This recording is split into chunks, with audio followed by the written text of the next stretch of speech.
So hello everyone, welcome একটি নতুন ভিডিওতে। তো সকাল সকাল দোকানে চলে এলাম। এরপর কিছু মাল চলে এসেছিলো, সেগুলো কাউন্টিং করছিলাম। আর সাথে সাথে একটি কাস্টমার চলে এসেছিলো, কাস্টমারটিকে ছেড়ে দিলাম। এরপর এগুলো কাউন্টিং করতে শুরু করে দিলাম।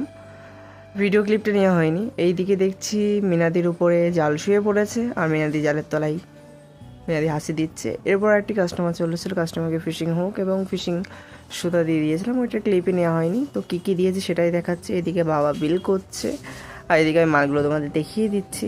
এর বাদে ফের একটি কাস্টমার চলে এলো, সেটাও ক্লিপ নেওয়া হয়নি, বাট কী কী মাল নিয়েছে সেগুলো তোমাকে দেখিয়ে দিচ্ছি।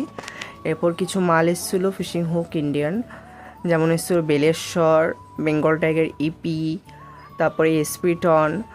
এগুলো তোমাদের দেখিয়ে দিচ্ছি খুলে, বাট সেই ভিতর থেকে খুলে দেখাতে পারবো না। তোমাকে নামগুলো দেখিয়ে দিচ্ছি কতগুলো এসছে, আর আমি মুখেই বলে দিচ্ছি। তো সেগুলো কাউন্টিং করে নিচ্ছে। এদিকে জাসমিন দি কাস্টমার হ্যান্ডেল করছে। তো একটি 4 পার্টের ছিপ নিল কাস্টমারটির, লুকানা ট্রাভেল, সেটা মেনা দিয়ে দেখাচ্ছিলো, আমি ক্লিপ নিচ্ছিলাম। তো কাস্টমারটা চয়েস করে নিয়ে নিয়েছে এটা, আর আমি এটা তোমাদের ক্লিপে দেখিয়ে দিচ্ছি ভিডিও করে। তো ওর পাশাপাশি কাস্টমার আরেকটি রড নেবে, সীমানো সিঙ্গেল ছড়, আরেকটি সীমানো রিল দেখছে। তো কাস্টমারটি রিল দেখুক, আমি ভিডিওটা ক্লিপ নিই। এর সাথে সাথে আমি সীমানো রডটা বলছিলাম নেওয়ার জন্য, তো কাস্টমার সেইটা নিয়েও নিল। এরপর কাস্টমারটা আবোগার্সের একটা রিল দেখছিল, আর এইদিকে আমার বাবা হলো লুকানা ব্ল্যাক টেলে যে হ্যান্ডেলটা সেটা লাগিয়ে দেখাচ্ছিলো। এরপর একটি কাস্টমার চললো। এই পর্যন্ত যে ভিডিও। By everyone.